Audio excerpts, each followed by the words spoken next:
again, it's Derek Cummings back again, and I expect many of you didn't think they would see me again on video blogs.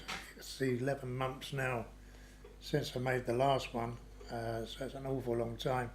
In fact, about the same time of the year when I was saying about flu jabs, and I had my flu jab, which unfortunately didn't work very well. It was a bad one because it's guesswork, the flu jab, and they didn't reckon on Aussie flu.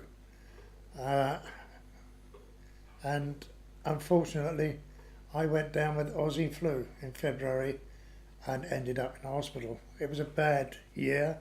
I did lose friends as well, one through Aussie flu, and I was lucky not to lose my own life, to be honest with you. I was at a point where personally I didn't think I was going to make it. I remember once thinking, that's it, I'm done for, there's nothing more I can do, and by some miracle I pulled through, and here I am. So I spent most of the summer actually getting a bit better. A lot of lung function was lost as a result. I've had to build it up as much as I can. It hasn't all been recovered, some has been recovered, and the end result was also that my oxygen was up. So I used to be on just ambulatory oxygen, but now I'm on 6 litres walking around and 2 litres sleeping or sitting around, and I use it now for 15 hours a day. I don't know how to come out with 15 hours a day. Who's counting? Because I could have 15 hours and I'm going to get up and do something, in which case I've got to have it on because otherwise it drops too low. But then if you ever get offered oxygen, make sure you take it, because I was reading about one lady who ended up with a heart problem through not using oxygen, and another one that was told not to use it, incredibly, because what was incredible there is if she had used it, she would have saved a lot of health problems, as he's got problems because of it. I'm changing the style of the videos, and if you look at the early videos, I was trying to follow some kind of format. I don't know what format I was following, but what I'm going to do now is I'm going to make it much more light and easy. I'm just going to sit here and chat. It'll make the whole thing longer. It may make it more boring, but we are talking about COPD at the end of the day. We're not talking about hobbies or anything like that. We're talking about something that could improve your health.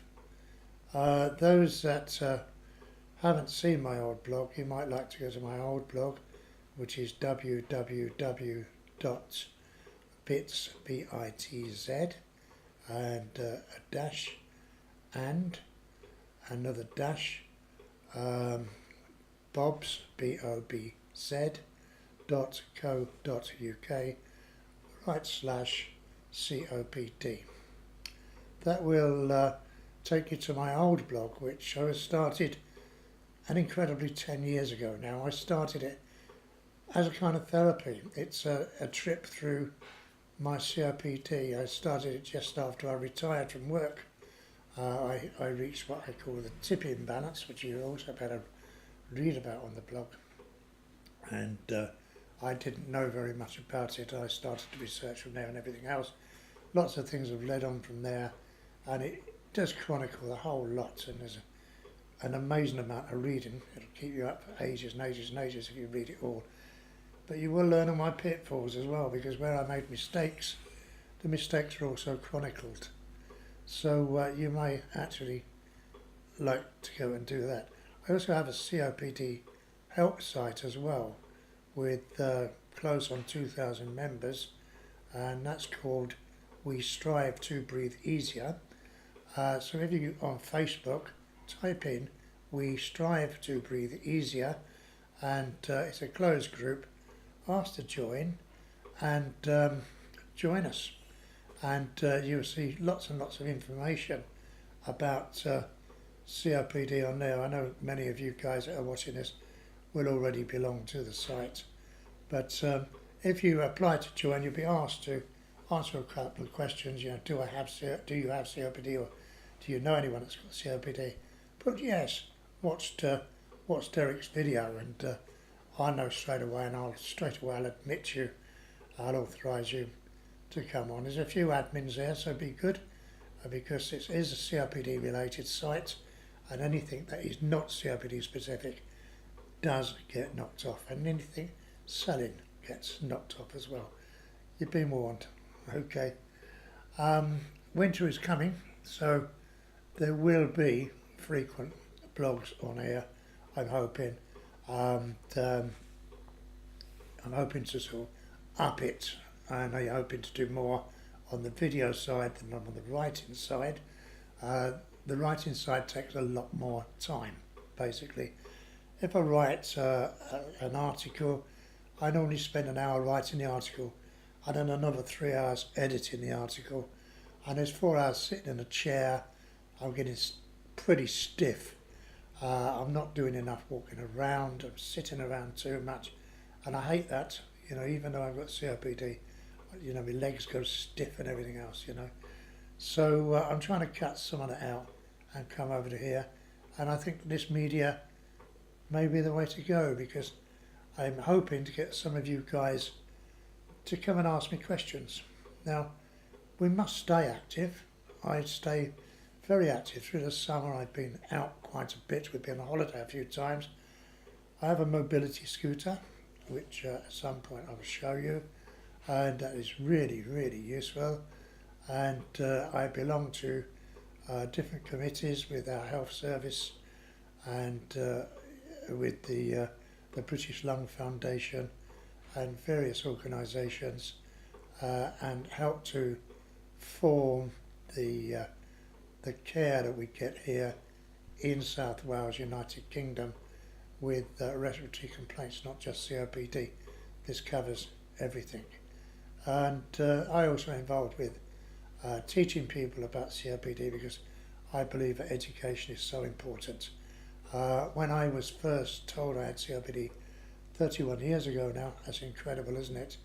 I was given no information at all. I was just given a Ventolin inhaler.